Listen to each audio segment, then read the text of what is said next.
Halo rekan-rekan traders, kita ketemu lagi ya. Kali ini saya akan bahas ya tentang suatu hal yang banyak sekali ditanyakan oleh orang-orang, yaitu ini dunia sedang krisis ekonominya. Udah jelas itu semua data menunjukkan hal seperti itu. Tapi kenapa market tidak turun lebih dalam lagi? Ya kan? Kok malah ada market yang justru kelihatan lebih kuat daripada market yang lain. Nah, di sini saya coba membedah kira-kira alasannya apa sehingga kok ada market yang lebih kuat, lebih cepat recovery, sedangkan bursa yang lain, market yang lain itu terlihat lemah. Ya, jadi di sini kita akan coba lihat satu persatu datanya. Jadi bukan cuman ibaratnya kemungkinan-kemungkinan, tapi kita akan melihat datanya. Oke, yang pertama harus Anda pegang terlebih dahulu, yang harus Anda ketahui adalah market. Ya, market. Terserah itu mau forex market, futures market, bond market, stock market, ya saham. Itu bukan ekonomi yang secara real.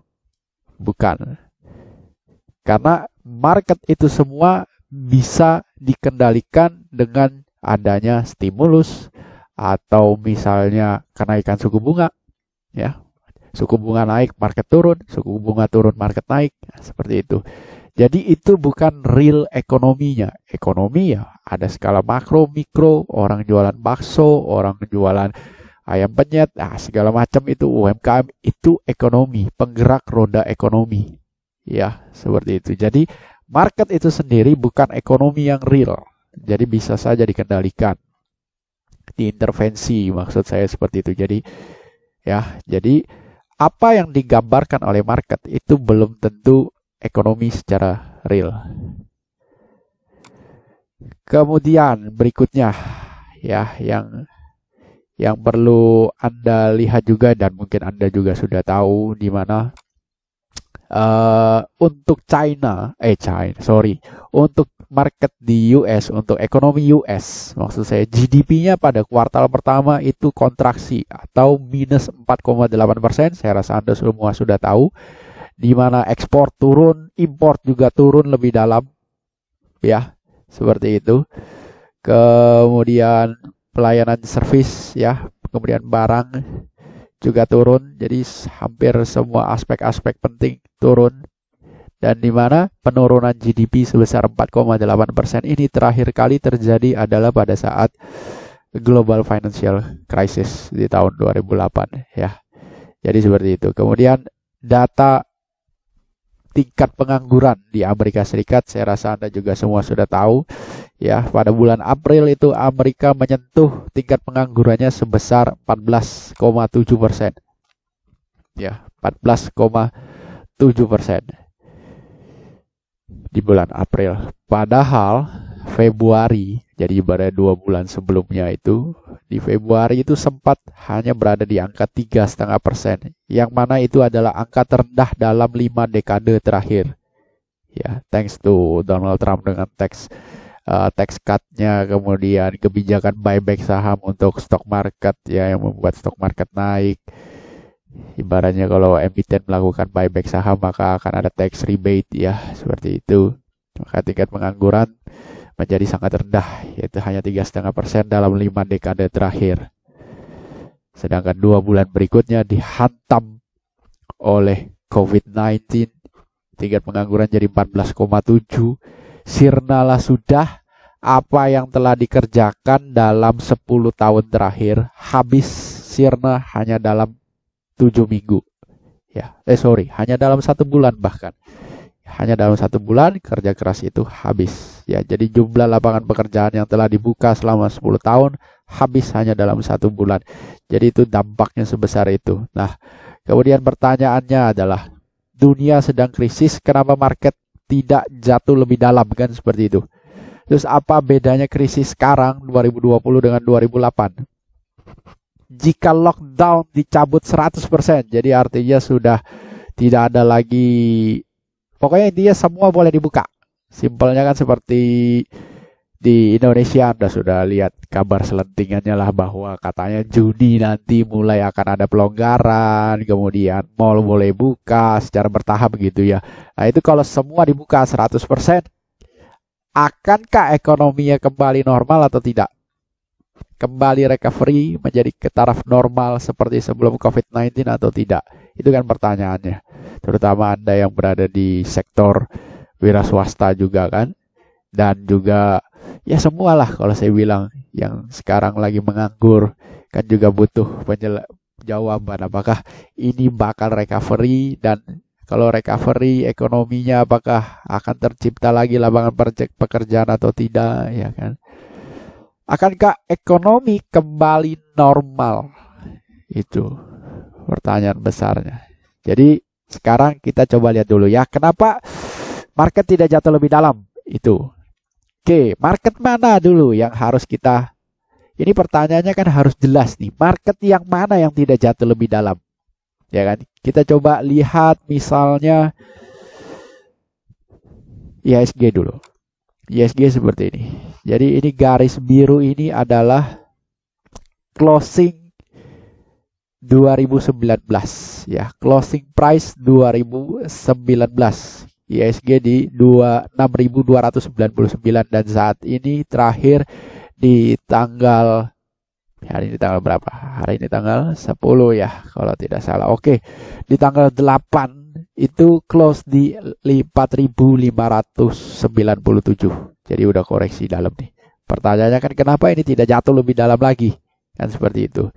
Nah, kita juga lihat di sini, Anda coba lihat, perhatikan sama-sama. Saya tarik Fibonacci ya dari tertingginya ke terendahnya ya, dari tertinggi ke terendah. Terlihat sekali IHSG belum mampu close ya, belum mampu close di atas Fibo 38,2. Jadi artinya penurunan dari titik tertingginya ke terendah, penurunan harga dari titik tertinggi ke terendah. Kemudian terjadi rebound. Reboundnya ini hanya sekitar 38% dari range penurunan dari titik tertinggi ke terendah. Ya, itu maksudnya Fibonacci. Jadi kita ngukur dari tertinggi, terendah untuk melihat pantulan market ini, rebound ini yang terjadi di bulan April sampai terjadi di akhir Maret sampai dengan awal April. Reboundnya ini seberapa besar sih?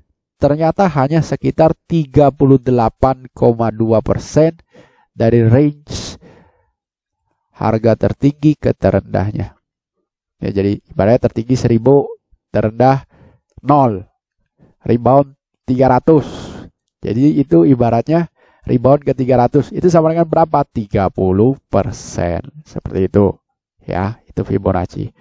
Lanjut. Ini kenapa tidak turun lebih dalam lagi? Ya kan? Coba kita lihat juga CSI 300. Ini Shanghai dan Shenzhen, 300 emiten terbesar yang ada di Shanghai, bursa Shanghai dan Shenzhen.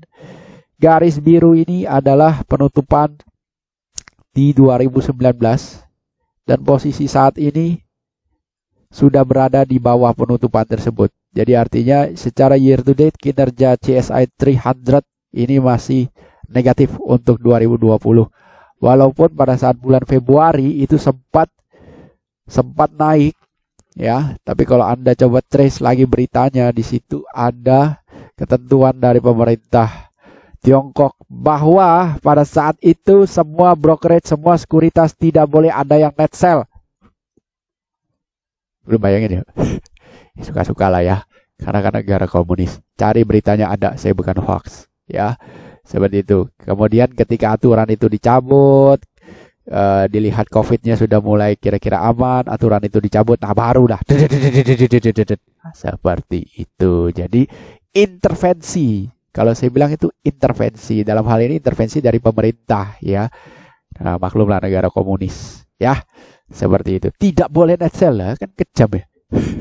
Tidak boleh net sell.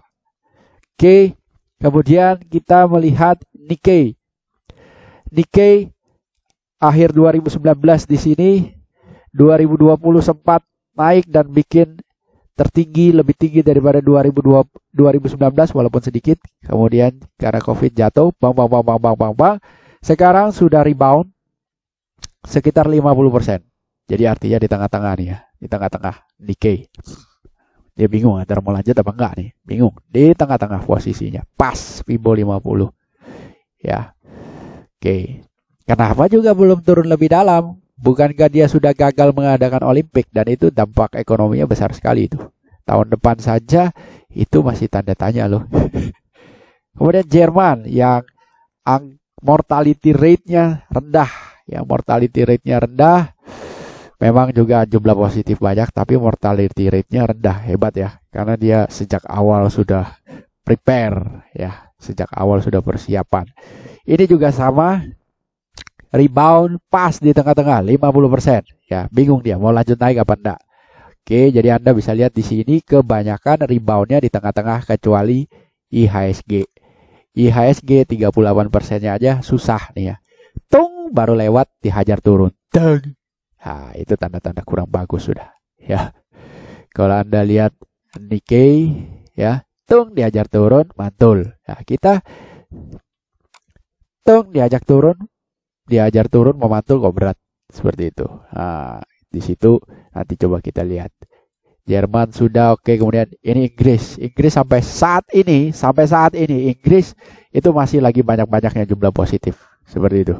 Ya, Inggris. Dan Anda bisa lihat dia belum menyentuh Fibo 50-nya. Ya. Lalu Nasdaq, S&P 500 dan Dow Jones. Oke, kita mulai dari Dow Jones dulu. Dow Jones itu sudah mantul di atas Fibo 50 tapi belum sentuh Fibo 61,8. Jadi artinya reboundnya belum mencapai 61,8%. Belum. 50% dari penurunan iya, tapi 61% dari penurunan belum. Oke. Pelan-pelan Anda lihat ini. Kemudian S&P 500 Anda lihat. S&P 500 sudah rebound 61,8%. Sentuh Fibo 61,8 nih.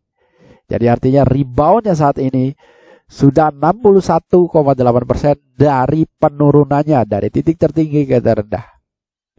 Ya, dia udah recovery sebanyak 61,8%. Sedangkan Dow belum. Padahal Dow ini isinya 30 saham yang kapitalisasinya besar-besar nih ya di Dow. Sedangkan S&P 500 isinya jauh lebih banyak sahamnya. Kenapa yang ibaratnya the big cap-nya kok belum? Sedangkan yang bukan big cap itu kok sudah? Simpelnya gini. Kalau kita ada IHSG, maka IHSG itu adalah simpelnya S&P 500 IHSG. LQ45 itu simpelnya adalah Dow-nya di sana. Atau mungkin lebih spesifik lagi IDX 30. Ya, IDX 30 kalau kita mau samakan. Nah, IDX 30-nya itu belum rebound 61%. Tapi IHSG-nya duluan. Yes, seperti itu. IHSG-nya duluan. Ya. Nah, ada lagi satu bursa di Amerika yaitu Nasdaq. Isinya saham-saham teknologi. Ini lebih hebatnya lagi ya kalau Anda lihat. Sudah close di atas penutupan 2019. 2019 dia close di sini. 2019 di 8.972 garis biru ini. Sedangkan di tanggal 8 Mei close 9.121. Jadi artinya kinerja Nasdaq tahun 2020 sudah positif. Sudah positif berbanding 2019. Bayangin. Kalau Anda lihat dari tadi tidak ada satupun market yang sudah mampu tutup di atas garis biru ini. Ya, garis biru tebal ya. S&P tidak mampu. FTSE tidak mampu, masih jauh. DAX juga masih jauh ya. Nikkei juga masih jauh. Bahkan yang di awal-awal dipuji nih, wow negaranya kena COVID tapi marketnya secara year to date bisa positif. Sekarang pun tidak positif lagi ya. Seperti itu. ISG wah jauh banget. Ya, jauh banget masih. Oke. Nah, kenapa Nasdaq bisa? kita harus tahu tentunya apa sih isi saham-saham yang ada di masing-masing market. Contoh Dow Jones. Dow Jones itu isinya 30 emiten. Apa aja emitennya ya? Ini, ya. Ada 3M, American Express, Apple, Boeing, Caterpillar, Chevron, Cisco, Coca-Cola, Walt Disney. Wow, ya Walt Disney Anda tahu sendiri sedang terpukul juga ya. Karena theme parknya di beberapa negara-negara tutup. Oke, baru buka yang di Shanghai seperti itu. Ada Dow, DuPont, ya, chemical ini. ExxonMobil, General Electric, Goldman Sachs, Home Depot, IBM, Intel, Johnson & Johnson, JP Morgan Chase, McDonald, Merck, Microsoft, Nike, Pfizer, P&G, Travel Companies, United Technology, United Health, Verizon, Visa, Walmart. Itu isi daripada Dow Jones. Pertanyaannya, apakah Anda melihat ada tulisan Amazon? Tidak ada. Ya, tidak ada di sini. Apakah Anda ada melihat tulisan Google? Tidak ada. Apakah Anda ada melihat tulisan Facebook di sini? Tidak ada. Sedangkan kalau di S&P 500, nah, S&P 500 isinya adalah 500 emiten terbesar yang ada di market Amerika. 500 isinya. Nah, isinya itu apa saja? Nah, 20 terbesarnya adalah satu Microsoft. Oke, Microsoft ada di Dow. Ya. Microsoft tadi ada di Dow Jones. Oke. Microsoft ada, oke. Nomor 2, Apple ada juga di Dow Jones. Ya, kalau tidak salah ada tadi Apple. Tuing, ada. Nah, berikutnya nih nomor 3, Amazon. Ingat ya, tadi di sini dibilang 500 emiten yang paling besar yang ada di Amerika, dan ini adalah 20 emiten dengan market cap terbesar. Nomor 3, Amazon. Amazon tidak ada di Dow. Ya. Alphabet kelas C, Google. Alphabet kelas A, Google. Tidak ada di Dow Jones. Ya, tapi ada di S&P. Facebook. Ya, Facebook tidak ada di Dow Jones. Hal inilah yang menjelaskan kenapa S&P bisa mantul 61%. S&P ya, bisa mantul 61%, sedangkan Dow Jones belum bisa mencapai 61%. Ada 3 emiten itu yang menjadi pembeda. Loh, dampaknya pergerakan sahamnya kayak apa sih? Amazon, Facebook, Google itu kayak apa pergerakannya? Oh ya, untuk Nasdaq sendiri 3 saham itu ada di dalam Nasdaq. Ya, Amazon, Facebook, and Google ada di dalam Nasdaq. Nah, sekarang kita coba lihat. Ini adalah chartnya Facebook. Facebook close di 2019 di sini. Ini close-nya Facebook 2019 ya. Nah, di sini. Dan saat ini Facebook sudah close di atas penutupan 2019, sudah positif Facebook. Ya. Coba kita lihat Google. Oke. Apakah Google juga muter kelamaan? Oh, itu sudah di-delete baru keluar ya. Google. Nah, ini dia Google. Oke. Google di 2019 close di sini. Dan saat ini sudah di atas 2019. Udah positif. Google. Kemudian Amazon. Nasdaq juga. Ya. Amazon 2019 close di, ini lebih sadis lagi nih. Sini. Amazon. Ya, Amazon 2019 close-nya di sini. Tas. di harga 1.850 US dollar per lembar saham. Dan saat ini dia sudah break all time high. Bos. Ya. Ini Amazon. Dan bobotnya kalau di S&P tadi, Amazon ini secara kapitalisasi pasar posisinya adalah kalau di S&P ya. Nah, ini dia. Nomor 3 terbesar market cap-nya. Seperti itu. Jadi setelah Microsoft dan Apple kalau di S&P. Otomatis dia juga nomor 3 di Nasdaq.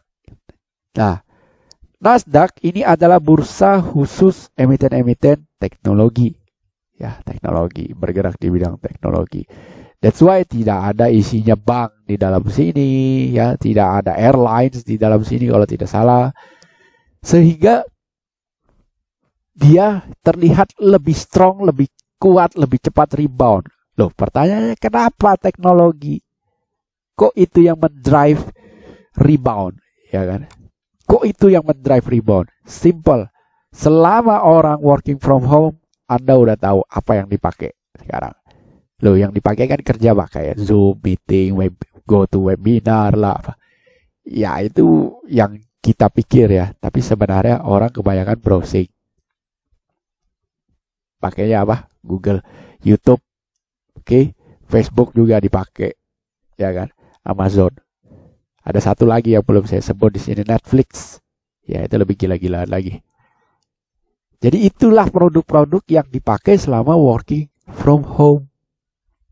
That's why kenapa Nasdaq bisa lebih cepat rebound. Netflix itu kapitalisasi pasarnya saya lupa ya ada di berapa. Coba kita lihat, ada masuk 20 terbesar di S&P. Setahu saya dia Netflix sih belum ya. Ya. Tapi Amazon, Facebook, dan Google ini sangat mendrive market, khususnya Nasdaq dan juga S&P 500. That's why kenapa kok kelihatannya marketnya udah rebound nih Amerika. Sedangkan yang lain belum. Ya karena yang di dunia yang lain, di negara yang lain itu tidak ada saham-saham teknologi yang lagi getol-getolnya dipakai banyak orang nih. Seperti itu. Ya. Itu faktor pertama. Jadi di Amerika ada saham-saham teknologi yang mana produk-produknya saat ini sedang rame-ramenya dipakai. Oke. Baru alasan kedua, Anda sudah tahu the Fed mengeluarkan semua kekuatannya. The Fed mengeluarkan semua kekuatannya di awal-awal kejatuhan market. Stimulus 2,3 triliun. Kuantitatif easing tanpa batas. Bayangin coba ya. Kuantitatif easing tanpa batas. Kemudian Anda bisa cari lagi beritanya juga. Dia akan membeli semua junk bond. Jadi obligasi yang kredit ratingnya udah buruk. Tapi sebelum terjadinya pandemi COVID-19, ratingnya baik-baik saja. Ratingnya menjadi buruk ketika terjadi COVID-19. Contohnya obligasi yang dimiliki oleh perusahaan-perusahaan airlines. Itu kan ratingnya jadi ancur-ancuran, jadi buruk. Kemudian oil and gas company punya surat utang. Itu tadinya baik-baik saja karena turbulensi di supply and demand oil jatuh sampai minus. Surat utang mereka pun juga berbahaya. Itu kalau kredit ratingnya adalah junk bond, ya, obligasi sampah. Itu juga dibeli, disupport sama the Fed. Jadi I buy everything, you sell, I buy, katanya the Fed. 2,3 triliun di awal-awal dan dikeluarkannya serentak. Pak. Seperti itu. Cepat keluarinnya. Sedangkan kalau di 2008, nah ini dia. Krisis di 2008, coba Anda lihat ini, Anda searching aja di Google ya, Financial Crisis 2007-2008 seperti itu. Di Wikipedia ini, nah di sini ada timeline-nya. Jadi sebenarnya krisis 2008 itu terjadinya bukan di 2008 titik awalnya. Ingat ya, bukan di 2008 di sini. Terjadinya sudah mulai dari April. Timeline itu sudah mulai terjadi di April. Ada yang bangkrut. bangkrut. Salah satu perusahaan di Amerika udah bangkrut nih. Jadi kalau Anda taunya Lehman Brothers, itu sudah di tengah-tengah. Sudah September 2008.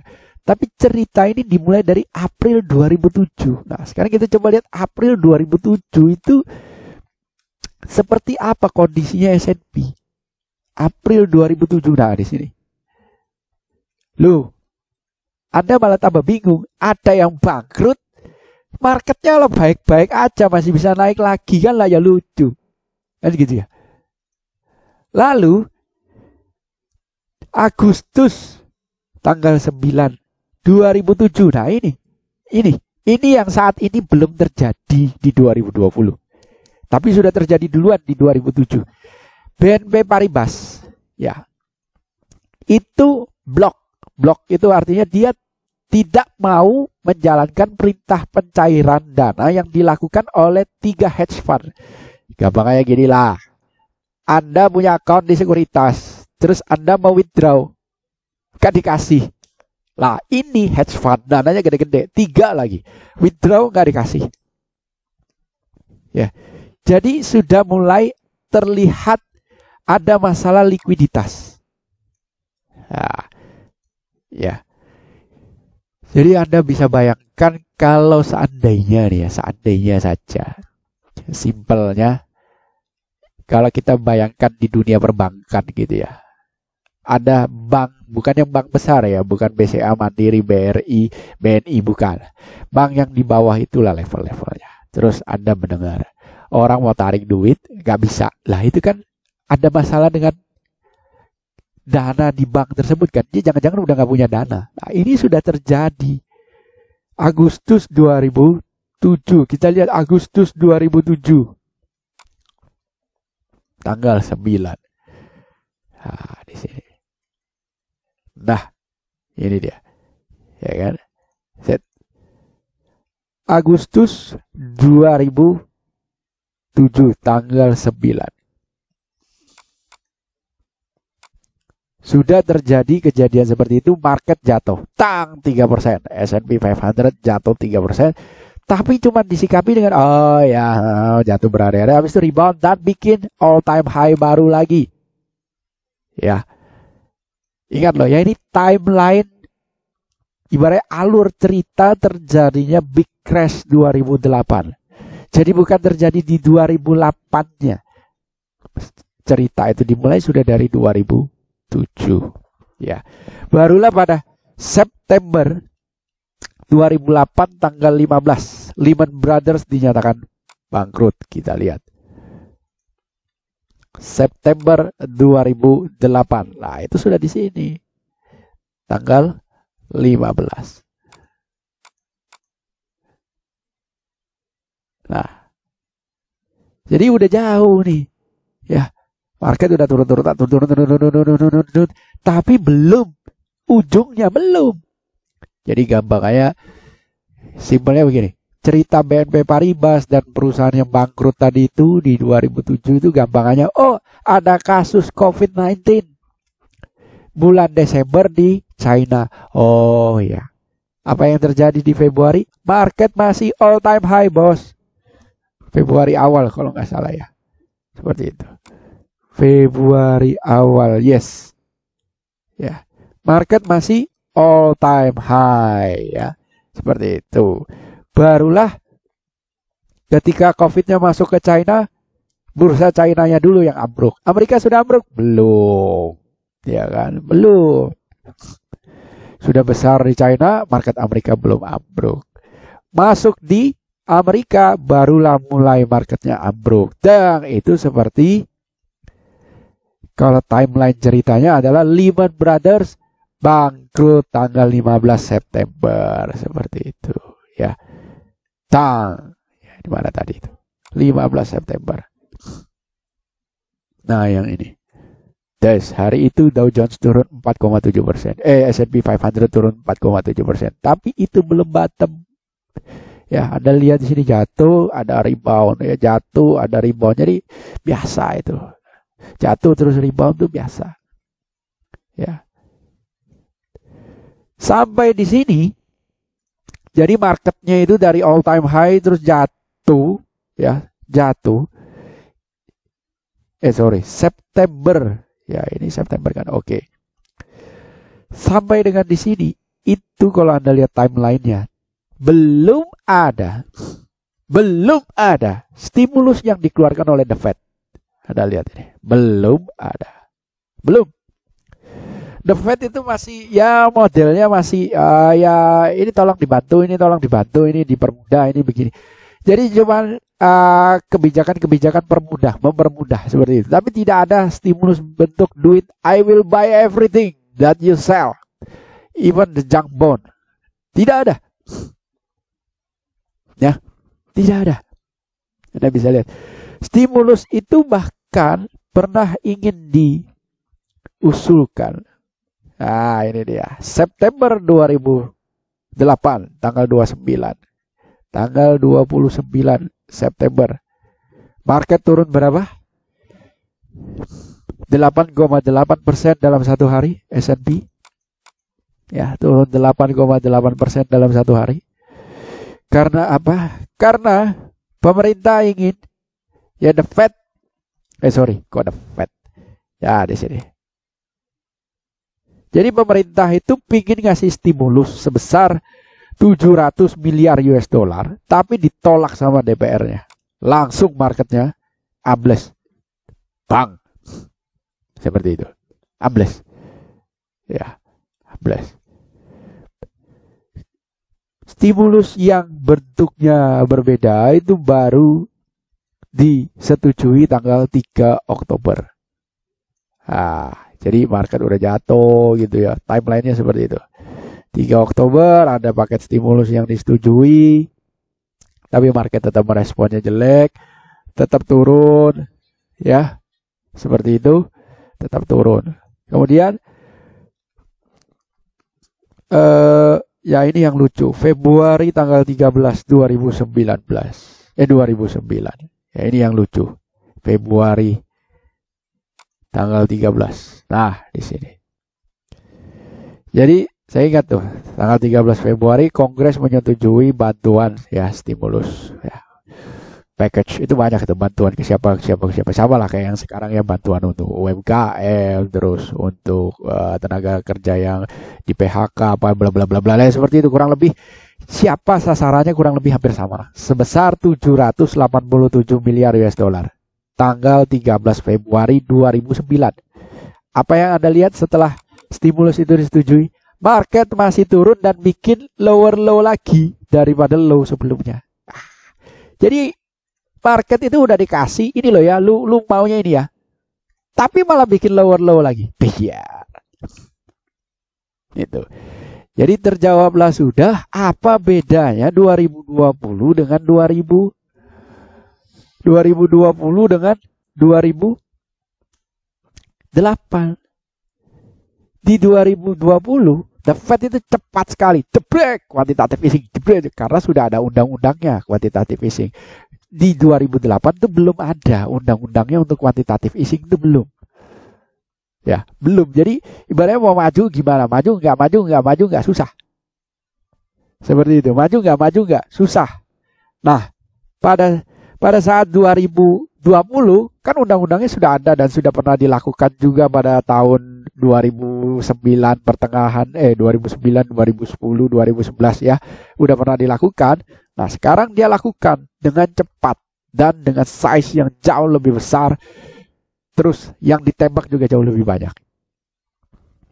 Seperti itu. Jadi itulah yang membuat kenapa market kok tidak ancur-ancuran. Walaupun pada saat ini market itu turunnya gila-gilaan ini ya.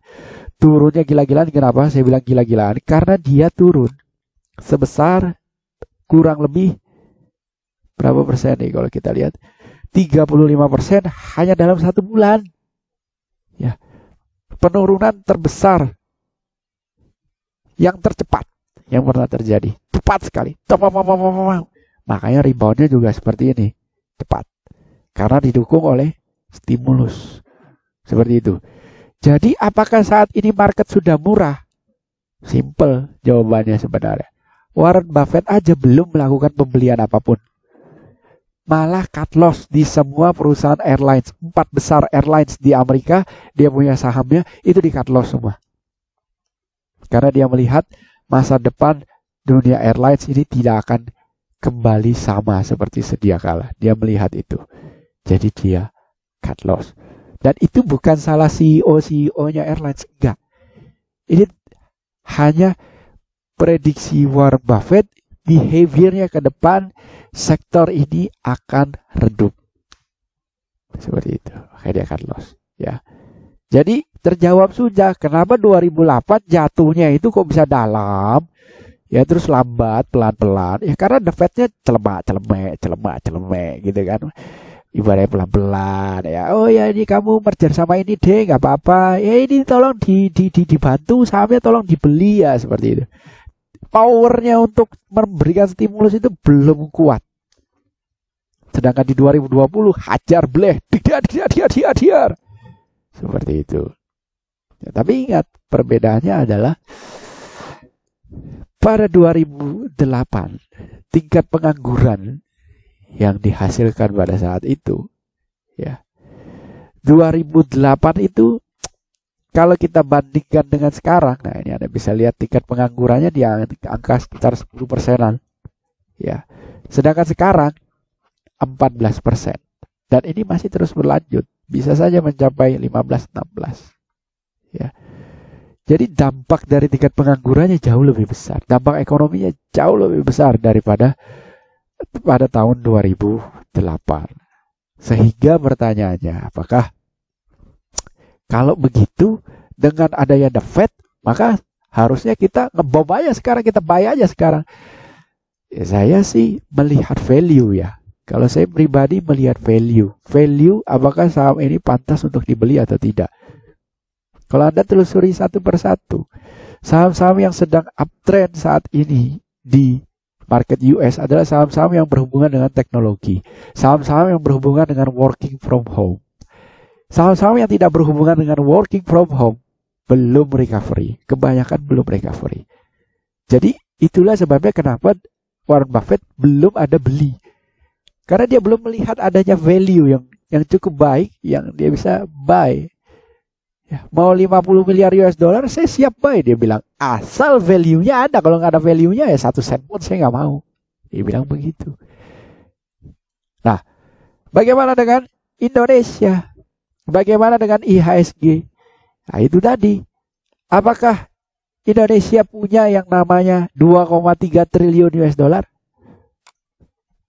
untuk memberikan stimulus? Mana? Stimulus yang dikeluarkan oleh pemerintah belakangan ini, coba Anda lihat.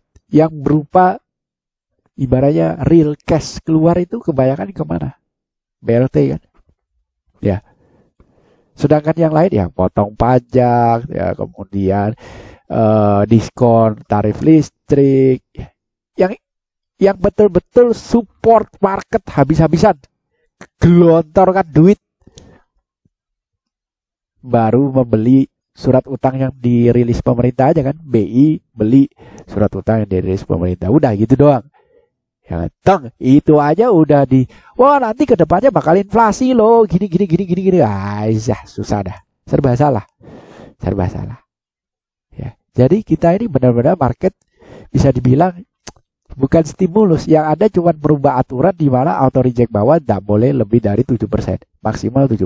Itu doang. Yang mana itu membuat yang mau keluar jadi senang. Karena dia keluar bisa dengan mudah. Woi, pemahaman yang timbul belakangan ini adalah naik bisa 20-25% dalam sehari. Turun maksimal 7%. Jadi artinya resiko 7, rewardnya 25%. Wah ya enak dong trading saham. Banyak orang-orang baru munculnya untuk tradingnya mungkin ya, I don't know. Sedangkan yang mau keluar, wah enak, harga terjaga dengan baik. Itu satu. Kedua, kalau Anda lihat belakangan ini yang harga sahamnya naik, dimainkan. Sorry, saya bukan bilang dimainkan ya. Ibaratnya yang naik. Itu contoh ya, Garuda. Oh jelas-jelas pesawatnya banyak yang nggak terbang. Kok harga sahamnya naik? Ya lucu gitu loh. Ya lucu. Terus ibaratnya sektor retail yang tenan-tenannya banyak tutup. store-nya banyak tutup, harga sahamnya naik. Aduh, ya lucu gitu loh. Lucu. Ya kan? Barang yang jelas-jelas dipakai untuk pembangunan dan sekarang pembangunan aja stop nih. Jalan di tempat. Lah bahan itu nggak dipakai, harga sahamnya naik. Lucu. Gitu loh. Jalan tol yang nyata-nyata ruas jalan tol itu banyak yang kosong. Kemudian mudik lebaran tidak diperbolehkan. Artinya kan pendapatannya berkurang. Harga sahamnya naik, ya kan lucu gitu loh. Gak nyambung. Kalau di Amerika itu masih nyambung loh. Kenapa marketnya kuat? Ya seperti tadi saya jelasin, masih nyambung gitu loh. Jadi ibaratnya marketnya bergerak sesuai dengan kenyataan lah. Wong memang pendapatannya meningkat kok. Netflix, Google, kemudian Facebook, Amazon, ya kan? Jelas kok. Mereka lagi gila-gilaan nih kerja. Lah, kalau di Indonesia, ya Anda bisa lihat sendiri. Yang jelas, saya masih dalam posisi cash yang cukup besar. Barang sudah ada yang dipegang, sudah. Cuma porsi barang berbanding dengan cash jauh lebih besar cash. Karena saya menunggu value itu nyampe. Saya menunggu emiten ini memang value-nya segitu dan saya akan beli. Ya, loh, bagaimana kalau misalnya market nanti tidak akan turun lebih dalam lagi? Kan nggak dapat nih barang murah. Ya nggak apa-apa. Saya nggak rugi apa-apa loh. Kan begitu. Nggak ada ruginya. Daripada saya all in sekarang kebakaran jenggot hanya karena buta tuli ngelihat market di Amerika kok reboundnya kuat, ya udah saya beli aja semua sekarang. Saya nggak mau tunggu lagi sesuai dengan value-nya. Bodoh amat value, yang penting saya beli sekarang, jebret. Toh nanti corona akan segera berlalu. Yang penting kan kita harus optimis memandang masa depan, ya kan seperti itu ya. Ya kan? Toh ibaratnya market sudah tidak melihat data masa lalu. Ya kan? Angka-angka ini kan adalah masa lalu. Ini kan sudah terjadi. Oh, tingkat penganggurannya 14,7% lah, ya kan sudah terjadi. Ngapain lagi dilihat gitu kan? Ya udah, all in aja sekarang. Ya kan? All in aja coba sekarang. Kalau ternyata setelah all in masuk beli, cash habis. Market turun, harga masih turun, curam ke bawah. Sakit kan? Gak bisa ngapa-ngapain, cash udah kepake semua. Kalau naik senang, ya betul kalau naik senang. Tapi kalau turun, itu bisa jadi nangis itu ya. Keluarnya bukan air mata, darah yang keluar. Seperti orang-orang yang nangis di 2008. Yang mana mereka sudah say goodbye ke saham. Seperti itu. Tapi kalau saya sedia cash, santai saja. Ya kan? Kalau market tidak turun, ya saya tidak rugi apa-apa. Toh masih ada barang. Ya kan? Kalau market naik, saya ada barang. Kalau ternyata market turun, saya masih ada cash. Jadi mau naik, saya senang. Mau turun, ya saya juga senang. Seperti itu. Jadi saya sudah berburu. Memang sudah ada watchlist-nya. Emiten-emiten yang saya buru. Secara valuasi, kalau dia turun ke harga sekian, ini menarik. Karena secara balance sheet, secara prospek, secara keuangan, perusahaan ini bagus. Seperti itu. Nah, itulah yang saya list emiten yang saya share di dalam membership Angka Bicara. Seperti itu ya. Yang mana membershipnya saya tidak buka setiap hari. Jadi mohon maklum, saya memang tidak membuka membershipnya, pendaftaran membershipnya dibuka setiap hari itu tidak. Jadi ada ya kapan saya suka ya saya buka. Kalau saya lagi nggak pengen buka ya saya nggak buka pendaftarannya. Nah, informasi pendaftaran itu saya sampaikan di channel Telegram @berdagangangka. Profile picture-nya gambar telapak tangan seperti ini ya. Itu. @berdagangangka. Linknya saya tulis saya berikan di bagian deskripsi video ini. Anda tinggal klik ceklek seperti itu. Jadi jangan ada lagi pertanyaan, Pak linknya mana? Kan baca deskripsinya seperti itu. Ada di dalam deskripsi video ini. Anda tinggal klik. Nah, informasi pendaftaran membership Angka Bicara saya sampaikan di sana di channel Telegram Berdagang Angka seperti itu. Jadi nanti kalau saya buka ya Anda tinggal lihat apa yang saya request di sana, Anda tinggal ikutin, maka Anda masuk dalam waiting list untuk bisa menjadi membership daripada Angka Bicara. Supaya Anda juga bisa tahu nih, list-list emiten-emiten yang under value, yang diincer nih apa. Dan kalau market turun lebih dalam, maka akan muncul lebih banyak emiten lagi yang bisa kita beli. Tentu saja, secara keuangan perusahaan ini solid. Kemudian kalau nanti market recovery, walaupun tidak recovery kembali ke dalam bentuk normal kehidupan ini, harga yang kita beli tetap adalah harga yang super diskon. Seperti itu. Jadi kalaupun tidak kembali ke harga sebelum terjadinya COVID-19, Anda sudah pasti cuannya juga sudah banyak, puluhan persen, bahkan bisa 100% lebih. Seperti itu. Kenapa? Karena kita beli di harga super diskon. Diperes habis. Anda sudah lihat video saya sebelum ini kan tentang net value, di mana itu benar-benar diperes, mencari value perusahaan yang benar-benar udah diperes habis. Harga belinya pun juga diperes habis. Jadi harga diskon. Kalaupun jadi gampangnya gini. Sebelum Covid harganya 1.000. Kalau nanti Anda bisa dapat di harga diskon, katakanlah di harga 150 misalnya. Tak. Kalaupun tidak kembali ke 1.000, kalaupun dia hanya kembali ke 500 perak, Anda tinggal hitung aja udah berapa ratus persen. Nah, seperti itu maksud saya. Ya, jadi kita sudah ada watchlist-nya. Seperti itu. Apakah ekonomi akan kembali normal seperti biasa? Saya ragu. Karena sudah banyak sekali perhitungan-perhitungan, kalkulasi-kalkulasi yang tanpa kita lihat kalkulasi itu pun secara logika saja kita berpikir sulit rasanya untuk bisa kembali normal. Seperti sebelum COVID. Butuh waktu. Kalaupun tidak ada vaksin, anggap aja nggak ada vaksin deh. Jangan gitu ya. Anggap aja nggak ada vaksin. Butuh waktu. Anggap aja virus itu akan hilang dengan sendirinya seperti SARS dan MERS misalnya. Butuh waktu. Seperti itu. Butuh waktu. Bisa 2 tahun, bisa 3 tahun ke depan. Ya. Kapan ekonomi akan kembali normal? Kalau ada vaksin mungkin akan lebih cepat. Tidak ada vaksin lebih lambat. Itu saja. Ya, waktu SARS di Hong Kong itu terjadi, setelah SARS-nya menghilang, kebiasaan masyarakatnya masih tetap ada seperti kalau terjadinya SARS. Mereka masih pakai masker, walaupun tanpa disuruh pakai masker, mereka tetap masih pakai masker. Ya, seperti itu ya. Kemudian tingkat konsumsi masyarakatnya juga perlu waktu untuk kembali ke level sebelum terjadinya SARS. Kalau tidak salah 2 tahun, seperti itu. Itu dengan catatan virusnya menghilang. Nah, kalau virusnya tidak hilang, seperti apa? Kalau vaksin katakanlah ditemukan pun masih lama nih. 2021. 2021 dinyatakan vaksinnya ada, belum tentu kita dapat. Belum tentu Indonesia dapat. Ya. Dapat ya mungkin nanti lewat 6 bulan berikutnya. Bikin vaksin butuh waktu, distribusi juga butuh waktu. Sekarang aja mau cari rapid test, bukan rapid test, PCR test itu susah. Ya, rebutan. Rapid test juga rebutan. Apalagi nanti vaksin. Ya, sama rebutan juga seperti itu. Belum lagi masalah ada yang tidak mau divaksin. Ya kan? Ya kita juga harus menghormati keputusan orang masing-masing. Kita nggak bisa maksa. Negara juga nggak bisa maksa. Orang harus divaksin.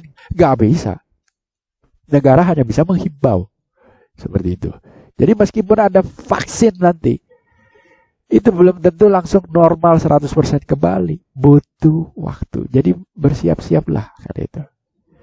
Nah, pertanyaan berikutnya, apakah saham teknologi akan terus uptrend? Ya tidak juga. Anda bisa lihat Eropa sudah mulai melonggarkan lockdown-nya.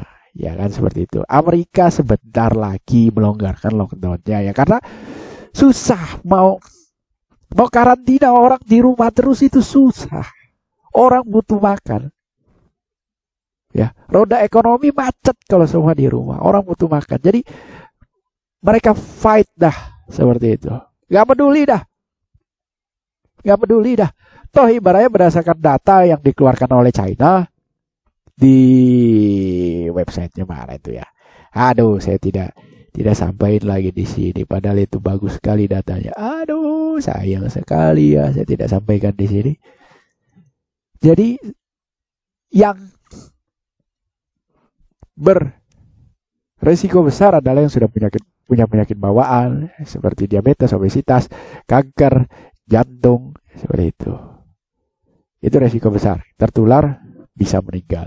Tertular COVID, resiko besar untuk meninggal. Sedangkan yang sehat tanpa ada penyakit bawaan, kemungkinan untuk meninggal karena COVID 1%. Itu 1% itu dihitung dari kalau you udah kena COVID.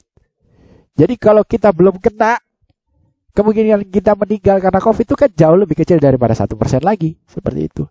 Jadi orang fight. Ekonomi kudu bergerak. Tapi yang jadi pertanyaan, toko buka pengunjungnya ada nggak sebanyak yang sebelum terjadi COVID nggak?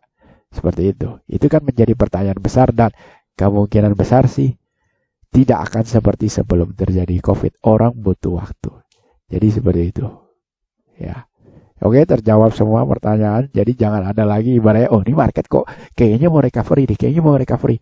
Ya yang recovery kan market US, bukan market yang di lain. Seperti itu. Belum ada yang recovery betul-betul recovery cuma Nasdaq. Itu yang betul-betul recovery. Karena sudah bisa melewati harga penutupan 2019. Dow Jones dan S&P 500 pun belum, masih jauh ya. Dow Jones ini masih jauh. Kemudian S&P juga masih jauh seperti itu. Ya. Nasdaq aja yang baru bisa close di atas penutupan 2019. Seperti itu. Kita lihat bagaimana nanti pelonggaran daripada PSBB, kalaupun ada pelonggaran, kemudian pelonggaran terhadap lockdown di beberapa negara-negara, ya kan. Presiden juga sudah memerintahkan menteri untuk mencari jalan selamatkan ekonomi RI. Kenapa ya? Karena ini data GDP Indonesia di triwulan pertama 2020 adalah hanya tumbuh sebesar 2,97%. Orang bilang kan itu bagus ya. Kan di negara lain minus. Halo, saya bilang. China itu kena di kuartal 1, kena COVID kuartal 1 apa ke kuartal 2 lockdownnya? Kuartal 1 kan? Oke. Amerika udah mulai banyak kasusnya di kuartal 1 apa kuartal 2? Kuartal 1. Eropa, nggak usah ditanya, jelas kuartal 1. Indonesia mulai PSBB kuartal 1 atau di bulan April. April tuh PSBB. Ya kan? Jadi kita baru akan melihat dampak sesungguhnya terhadap ekonomi itu kuartal 2. Tapi kuartal 1 aja, ini yang prediksi udah banyak yang salah. Bahkan Kementerian Kementerian Ekonomi pun salah memprediksi. Mereka prediksi kuartal 1 masih 4, berapa. Nyatanya di bawah 3 nih, 2,97. Kita belum pernah GDP seburuk ini. Ini GDP Indonesia ya. GDP Indonesia, nah ini yang 98 nih hancur lebur ya. GDP kita minus 13%. Seperti itu, 98. 99 jadi surplus 0,79, kecil sekali. Tahun 2000 lumayan 4,92, 2001 agak turun sedikit ke 3,6 ya. Setelah itu kita naik 4,4 ya, naik.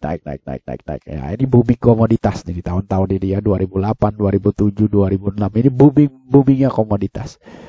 Nah, saat ini berapa? 2,97. 2,97 itu berarti lebih buruk daripada 2001. Lebih buruk dari pasca krisis global. Pasca Krismon 2001. 2,97. Makanya Pak Jokowi udah minta nih, cari jalan untuk selamatkan ekonomi RI.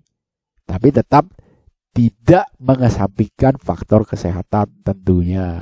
Ya kan sudah pasti. Seperti itu. Ya. Jadi itu dari saya.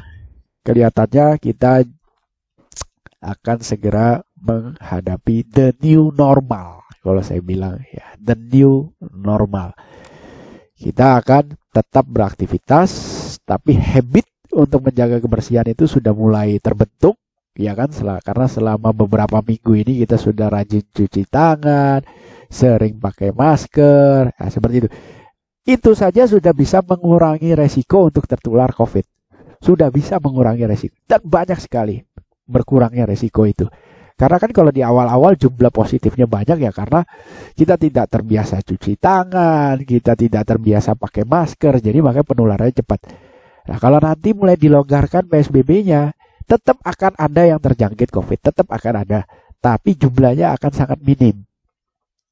Karena sudah banyak orang melakukan hidup, ya itu, kebiasaan cuci tangan, terbiasa pakai masker. Ya, itu saja dari saya untuk menjawab pertanyaan-pertanyaan yang masuk mengenai penasarannya mereka, kenapa kok Amerika ini kuat sekali marketnya, sedangkan yang lain kok enggak. Apalagi ISG nih, kayaknya lemas-lemas gitu aja. Hari ini sudah terjawab. Jadi apakah ISG sudah bottom atau belum?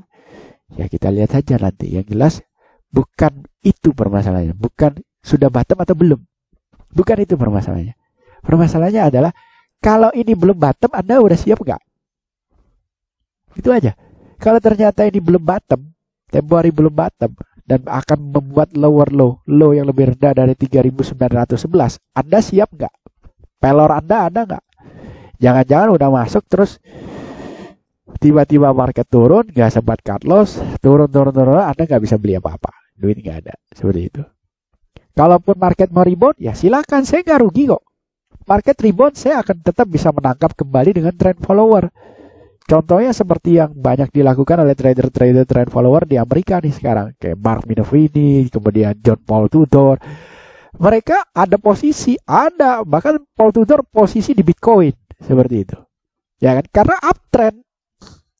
Mark Minervini banyak posisinya. Ada 24 saham sekarang. Karena uptrend, ada yang uptrend lah. Kalau di ISG emiten yang uptrend, aduh bisa dihitung pakai jari. Anda cek aja, Anda coba screening emiten yang sudah di atas moving average 200 hari. Berapa jumlahnya? Ada nggak di atas 50%? Sedikit. Seperti itu. Sangat sedikit.